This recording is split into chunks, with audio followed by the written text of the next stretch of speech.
हरे कृष्णा। सभी का स्वागत है। श्रीमद् भागवत कथा आप श्रवण कर रहे हैं। श्री नारद मुनि बड़ा ही दिव्य ज्ञान हम लोगों को दे रहे हैं। वैसे तो श्री नारद मुनि व्यास देव जी के समक्ष खड़े हैं, व्यास देव जी को ज्ञान दे रहे हैं। सरस्वती नदी के तट पर जब व्यास देव जी असंतुष्ट होते हैं और सूत जी महाराज हमें ये सब कथा सुना रहे हैं, तो इसका तात्पर्य हुआ कि श्री नारद मुनि हमें ये ज्ञान दे रहे हैं। तो श्री नारद मुनि अभी संतों की महिमा बता रहे हैं कि संतों की सेवा करने से हमें भक्ति मिलती है और हम आध्यात्मिक रूप से आगे बढ़ पाते हैं, हम पर कृपा होती है। आज श्री नारद मुनि हमें क्या बताएंगे, वो भगवान की छोटी सी वंदना के बाद हम जानेंगे। आइए सभी भगवान की इस वंदना में शामिल हो। हरे कृष्णा। हरे कृष्णा हरे कृष्णा कृष्णा कृष्णा हरे हरे हरे राम राम राम हरे हरे हरे कृष्णा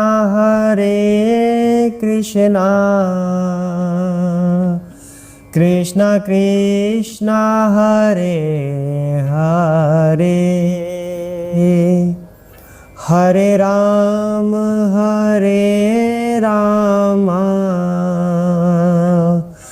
राम राम हरे हरे हरे कृष्णा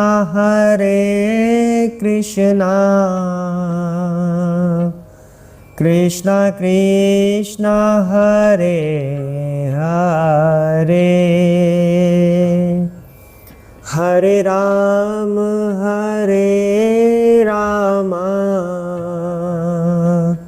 राम राम हरे हरे हरे कृष्णा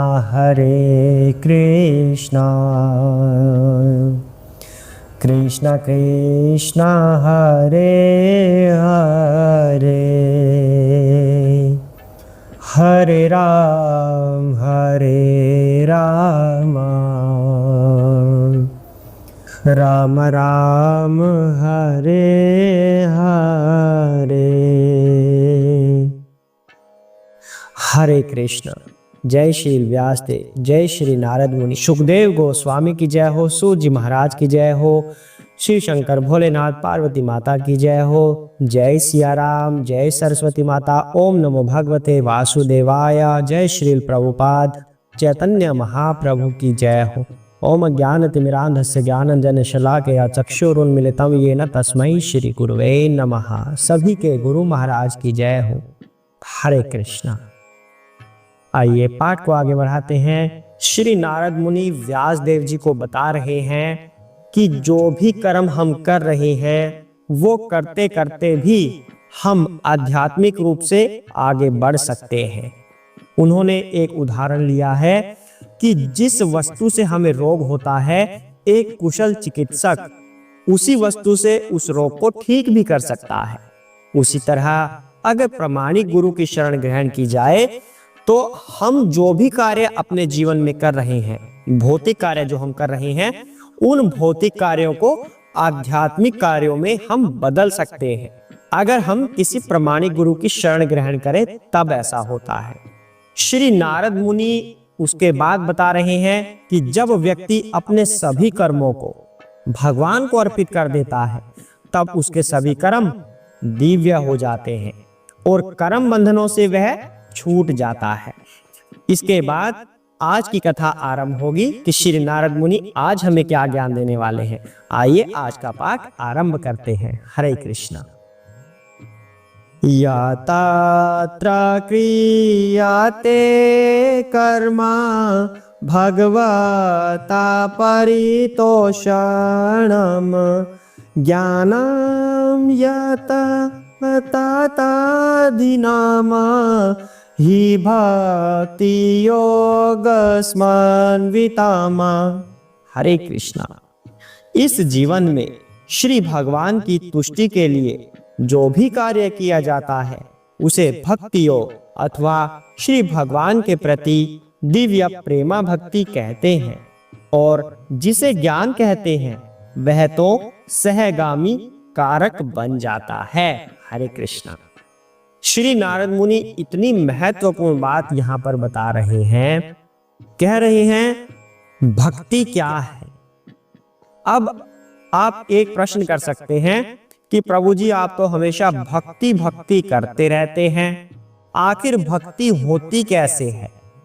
क्या हम भक्ति नहीं कर रहे? हम रोज सुबह जोत बत्तियां लगाते हैं, रोज पूजा करते हैं, सुबह लगाते हैं, फिर शाम को आके लगा देते हैं, फिर सो जाते हैं। कभी कभी मंदिरों में भी चले जाते हैं, जैसे मंगलवार के दिन हम चले गए हनुमान जी के मंदिर। इस तरह से तो क्या हम भक्ति नहीं कर रहे? तो आखिर ये भक्ति है क्या?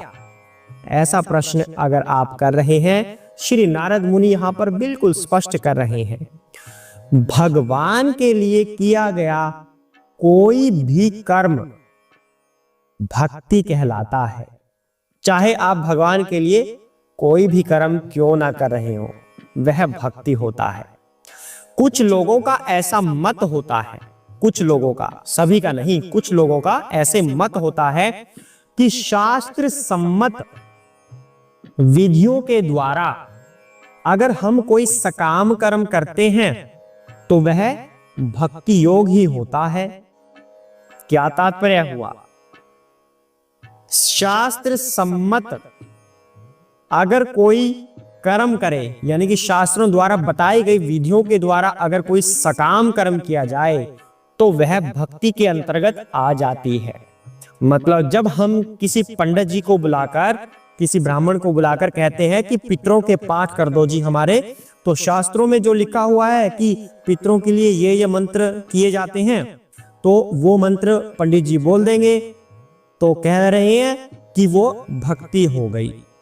अब आप बता दीजिए क्या यह उचित है? पाठ तो हमने पितरों के करवाए और भक्ति किसकी हुई फिर? तो भक्ति तो पितरों के प्रति हुई ना, भगवान श्री कृष्ण के प्रति नहीं हुई। तो ये तो सकाम कर्म ही है। फिर पितरों के पाठ करवा दिए या फिर किसी और के पाठ करवा दिए, माता रानी के पाठ करवा दिए, नवरात्रों के पाठ करवा दिया आपने, ठीक है, या किसी भी और देवी देवता के पाठ करवा दिए, यानी कि सकाम कर्म किया आपने। क्यों सकाम कर्म क्यों बोला गया? क्योंकि जो देवी देवताओं की आराधना करते हैं तो वो हमें बदले में कुछ फल देते हैं। उसी इच्छा की वजह से हम देवी देवताओं के पाठ करवाते हैं या उनकी पूजा करते हैं कि हमें बदले में कुछ फल मिल जाएगा। तो ये हुआ सकाम कर्म। तो अब ये बताइए कि क्या ये सकाम कर्म किया तो शास्त्र विधि से ही है, जो शास्त्रों में लिखे हुए हैं मंत्र उन्हीं का उच्चारण हुआ है, तो क्या ये भक्ति है? सोचिए, फल हमने ले लिया, फल की इच्छा की वजह से हमने देवी देवताओं के पाठ करवा दिए या कोई भी कीर्तन करवा दिया उनका, तो वो सकाम कर्म है। तो क्या ये भक्ति है? ये भक्ति नहीं है। तो यहां पर कहा जा रहा है गुरु महाराज के द्वारा कि कुछ लोगों का मत है कि अगर ऐसा करे तो वो भक्ति है, जबकि भक्ति के ऊपर ज्ञान और कर्म दोनों ही आश्रित हैं। जो भी हम कर्म कांड करते हैं, अगर हमारे अंदर भक्ति होगी तब हम कोई कर्म कांड करवाएंगे। अगर हम चाहते हैं कि भगवान श्री कृष्ण के प्रति हमारी श्रद्धा है, उसके बाद हम माता रानी के पाठ करवाते हैं, श्रद्धा होने के बाद, तो उसके अंदर भगवान विष्णु की उपस्थिति होना अनिवार्य है, क्योंकि यज्ञ के स्वामी भगवान विष्णु हैं। अगर इस श्रद्धा से आप हवन करवा रहे हैं तब वह भक्ति है, वरना नहीं। क्या मतलब बना? भक्ति है इस वजह से जो कर्म आपने किया वो भक्ति के अंतर्गत अब आ जाएगा, वरना वह भक्ति नहीं था, वह केवल कर्म था। उसके बाद गुरु महाराज आगे बता रहे हैं, भगवान इतने दयालु हैं, वो कभी भी नहीं चाहते कि उनके पुत्र रूपी जितने भी जीव हैं वो इन तीन तापों में उलझे रहें। जो तीन ताप हमने कल डिस्कस किए थे, आध्यात्मिक ताप, आदि दैविक ताप आदि भौतिकता, ये 3 तरह के जो क्लेश होते हैं, हमारे जीवन में कष्ट होते हैं, भगवान नहीं चाहते कि जीव इन कष्टों को सहन करे। भगवान फिर क्या चाहते हैं? भगवान क्या चाहते हैं? कुछ लोग ऐसा बोलते हैं कि भगवान तो हमें खिलौने की तरह प्रयोग कर रहे हैं, जैसा चाहा वैसा कर दिया। हम कोई खिलौने थोड़ी हैं, भगवान तो हमारे मजे ले रहे हैं। जो भी मन में आया हमारे साथ वो कर दिया, हमें दुख भी दे दिए और फिर जो भी हमसे हुआ उन पापों का दंड भी हमें दे दिया। भगवान तो मजे ले रहे हैं जी हमारे साथ। ऐसा नहीं है। भगवान क्या चाहते हैं? भगवान तो इतने दयालु हैं, इतने कृपालु हैं। भगवान चाहते हैं कि उनके सभी पुत्र, भौतिक जीवन में चाहे वो स्त्रियां हो, ठीक है, सभी जीवों को एक पुत्र के रूप में बोला गया है। जितने भी उनके पुत्र हैं, सभी जीव भगवान के पास आकर रहें, उनके साथ में रहें, भगवान के साथ आनंद लें। भगवान ऐसा चाहते हैं कि वो कष्टों को सहन ना करें। तो अब भगवान के पास जाने का फिर मार्ग कौन सा है? भगवान के पास जाने का मार्ग है कि भगवान के चिंतन में लगना, उनका स्मरण करना, भौतिक कल्मशों से मुक्त होना। जब भौतिक कल्मशों से मुक्त होंगे तो हम भगवान के पास जाने के योग्य बन जाएंगे। और उनसे मुक्त होने की विधि क्या है? भक्ति है। और भक्ति क्या है? भगवान के लिए किया गया कोई भी कर्म वह भक्ति है। जैसे जैसे हम भक्ति में आगे बढ़ते जाएंगे, वैसे वैसे ज्ञान का प्रकाश हमारे अंदर आता जाएगा। इसका मतलब क्या हुआ? ज्ञान कहां से आया? ज्ञान भक्ति से ही आया है, ना कि ज्ञान से भक्ति आई है। तो ज्ञान और कर्म दोनों ही भक्ति पर आश्रित है। ये मत सोचिएगा कि हमें कर्म कांड आता है तो बस हमारी भक्ति भी हो गई। कर्म कांड हम केवल अपने स्वार्थ की वजह से करते हैं, भक्ति की वजह से नहीं। लेकिन अगर भक्ति होगी तब हम कर्म कांड जो करेंगे वो भक्ति पर आश्रित कर्म कांड होगा और उसके अंदर भक्ति ही सम्मिलित होगी, ना कि स्वार्थ की भावना वाला कर्म कांड। समझ रहे हैं? अगर ना समझे तो दोबारा से प्ले कर लीजिएगा। फिर भी समझ ना आए तो पूछ लीजिएगा, पर्सनली आप पूछ सकते हैं, कमेंट कर सकते हैं, व्हाट्सएप कर सकते हैं, कैसे भी करके समझ के आगे बढ़ना है, ऐसे ही इग्नोर नहीं करना। मतलब क्या है? 3 चीजें हैं, ज्ञान, कर्म और भक्ति। ज्ञान तब आता है जब हम भक्ति में लगते हैं, भौतिक कल्मशों से मुक्त होते हैं, संसारिक कल्मशों से मुक्त होते हैं। जब हमें यह पता चल जाए कि संसार में कुछ नहीं है जी, भगवान की भक्ति में ही सब कुछ है, और भक्ति में हम आगे बढ़ते हैं, बढ़ते बढ़ते बढ़ते बढ़ते फिर हमारे अंदर ज्ञान का प्रकाश आने लग जाता है। यानी कि भक्ति की वजह से ही ज्ञान आया है। अगर भक्ति में ना लगते तो हमें ये कभी ना पता चल पाता कि भगवान के पास आनंद है और संसार में हमें कष्ट ही कष्ट है। अगर हम भगवान की शरण में ना जाएं तो हमें ये कभी पता नहीं चलेगा। अगर हायर टेस्ट में ना जाएं तो लोअर टेस्ट ही हमें सब कुछ लगता है। इसलिए पहले भगवान की शरण ग्रहण करनी होगी। भगवान की शरण ग्रहण करने का मतलब भक्ति में लगना। उससे हमें ये पता चलेगा कि जो जीवन हम जी रहे हैं ये व्यर्थ है, इसमें हमें कष्ट है, भगवान वाले जीवन में कष्ट नहीं है। तो हमें ज्ञान आ गया ना। यानी कि ज्ञान कहां से आया? भक्ति से आया, अर्थात ज्ञान भक्ति पर निर्भर हुआ। और कर्म तो भक्ति पर निर्भर है ही, उसको तो हमने पहले ही एक्सप्लेन कर लिया है कि जो भी हम कर्म कांड कर रहे हैं उससे हम फल की इच्छा चाहते हैं, तो वो कर्म कांड भक्ति नहीं हुआ। अगर हमारे अंदर भक्ति है तो हम भगवान विष्णु की प्रसन्नता के लिए फिर यज्ञ हवन करेंगे। विष्णु और कृष्ण में कोई ज्यादा फर्क नहीं है, सबसे पास वाला विस्तार है विष्णु जी श्री कृष्ण का। तो अगर हम विष्णु जी की उपासना कर रहे हैं तो स्वयं कृष्ण की कर रहे हैं।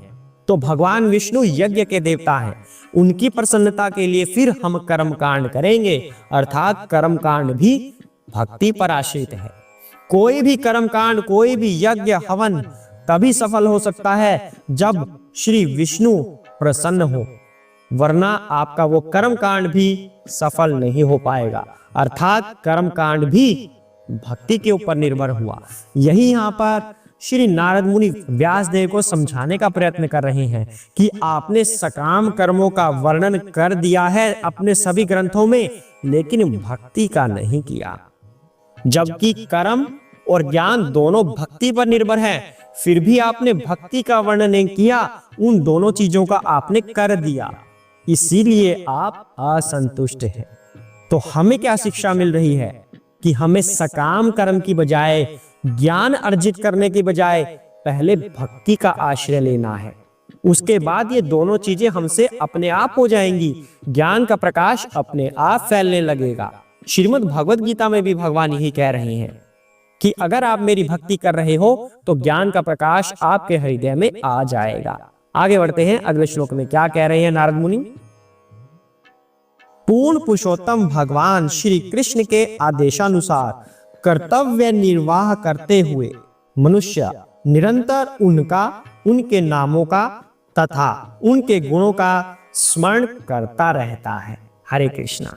ये बात बहुत बार आ चुकी है, श्रीमद् भगवद गीता में भी बार बार भगवान ने ये बात बताई है कि जो जीवन हम जी रहे हैं, हमें अपनी नौकरी छोड़ने की आवश्यकता नहीं है, काम धंधे छोड़ने की आवश्यकता नहीं है, पर वो करते करते भगवान के नामों का स्मरण, उनके नामों का गुणगान करना, यशोगान करना, अगर हम वो करते रहें तो हमारे सभी कार्य भगवत स्वरूप हो जाएंगे।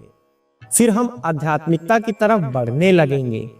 उदाहरण के लिए, एक वैज्ञानिक का कर्तव्य है, वैज्ञानिक का कर्तव्य ये नहीं कि अपने शोधों को छोड़ दे, नो, वैज्ञानिक का कर्तव्य है कि भगवान की उपस्थिति का एहसास करवाने के लिए ऐसे प्रमाण प्रस्तुत करे कि सारी दुनिया भगवान की भक्त बन जाए।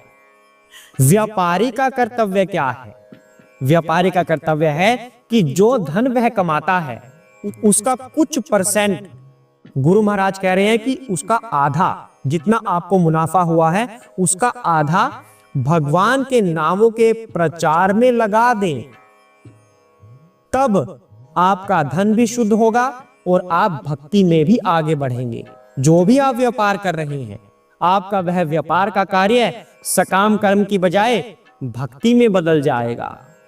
छात्रों का क्या लक्ष्य होना चाहिए? जो भी वो सीख रहे हैं वो सीखते रहें, उसका प्रयोग भगवान के लिए भी किया जाए। तो इस तरह से जो भी हम कर्म कर रहे हैं, अगर उनका प्रयोग भगवान के लिए करें तो हमारे सभी कार्य भगवत स्वरूप हो जाएंगे, आध्यात्मिक हो जाएंगे। श्री भगवान ने श्रीमद् भगवद गीता में एक संदेश दिया है कि जो भी मेरा भक्त भक्ति के प्रचार प्रसार में लगा रहता है, वह मुझे अपने सभी भक्तों से सर्वाधिक प्रिय है। इसलिए हमें भगवान के नाम का प्रचार प्रसार करने के लिए हमेशा तैयार रहना चाहिए। चाहे हम कुछ भी काम कर रहे हो, जीवन में व्यापार कर रहे हो, नौकरी कर रहे हो, हम स्टूडेंट्स हो या कुछ भी हम कार्य कर रहे हो, हमें अपनी क्षमता का प्रयोग भगवान के नाम के प्रचार प्रसार में करते रहना चाहिए। उसके अलावा भगवान ने एक बात और बोली है कि जो भी व्यक्ति मेरा भक्त होगा और मेरा मित्र होगा, मुझे अपना वेल विशर समझता हो, उसी के लिए मेरा ज्ञान है। किसी अवांछित व्यक्ति को मेरा ज्ञान नहीं देना कभी भी, क्योंकि वह इसके योग्य नहीं है। जो व्यक्ति मेरा ज्ञान लेने के इच्छुक है, मेरा भक्त है, उसी को यह ज्ञान देना है। लेकिन श्री चैतन्य महाप्रभु, जो स्वयं श्री कृष्ण का, राधा माता का एक रूप है, राधा कृष्ण का एक संयुक्त रूप है, स्वयं भगवान है, चैतन्य महाप्रभु ने एक बात बोली है कि ठीक है, हम ज्ञान नहीं दे सकते उसको जो अवांछित है, वह योग्य नहीं है, लेकिन जो अवांछित व्यक्ति है, जिन्हें भक्ति नहीं चाहिए, उनको भी भक्त बनाने का प्रयास करना है। मतलब ज्ञान की तो वो योग्य नहीं है, फिर भी भक्त बनाने का प्रयास करना है, तो वो भगवान को अत्यधिक प्रिय होगा जो ऐसे व्यक्तियों को भी भक्त बना देगा। तो यह कैसे संभव है? अब ज्ञान उसको देना नहीं, क्योंकि भगवान ने मना कर दिया कि अवांछित व्यक्ति को ज्ञान देना नहीं, तो भक्त बनाने का फिर कौन सा तरीका हुआ? एक बड़ी ही सरल विधि बताई है चैतन्य महाप्रभु ने, कीर्तन के द्वारा। कीर्तन के द्वारा उसे भक्त बनाया जा सकता है, क्योंकि संगीत की एक ऐसी महिमा है जिसको सुनकर कोई भी उसकी तरफ आकर्षित हो सकता है, किसी का भी मन बदल सकता है। तो भगवान का कीर्तन उसके सामने कीजिए, वह भक्त बन पाएगा। भगवान का भोग लगा हुआ प्रसाद का वितरण कीजिए, उन लोगों को प्रसाद दीजिए, क्योंकि प्रसाद पर सभी का अधिकार है, चाहे कोई कितना भी पतित क्यों ना हो, उनको प्रसाद दीजिए। तो इस तरह की कुछ विधियों के द्वारा उसको भक्त बनाया जा सकता है। अर्थात भगवान को वो भक्त अत्यधिक प्रिय है जो प्रचार प्रसार के कार्य में लगा है। इसलिए देश विदेश में ज्यादा से ज्यादा भक्ति का प्रचार प्रसार करना चाहिए, अधिक से अधिक लोगों को भक्त बनाना चाहिए, और स्वयं भी भक्त बनिए। ऐसा नहीं कि स्वयं भक्त नहीं है और दूसरों को कह रहे हैं भक्त बन जाइए, क्योंकि आपके आचरण को देखकर ही दूसरे लोग वही आचरण फॉलो करते हैं। तो आप भी भक्त बनिए, दूसरों को भी भक्त बनाइए। तो यहाँ पर श्री नारद मुनि यही कह रहे हैं कि श्री कृष्ण के आदेशानुसार, उनके आदर्शों पर चलते हुए, उनके नामों का यशोगान करते रहना है, अपने कर्तव्यों का पालन करते हुए। इससे आप आध्यात्मिक लोक की तरफ बढ़ेंगे और भगवान के धाम जाने के अधिकारी बन जाएंगे। आज के लिए इतना ही करते हैं। तो बड़े ध्यान से श्रवण किया कीजिए, ध्यान पूर्वक सुनने से ही श्रीमद् भागवत का आपको फल प्राप्त हो सकता है। और इसका फल क्या है? मुक्ति की प्राप्ति, भगवान के धाम की प्राप्ति। यही श्रीमद् भागवतम का फल होता है। हरे कृष्णा। ओम नमो भगवते वासुदेवाय।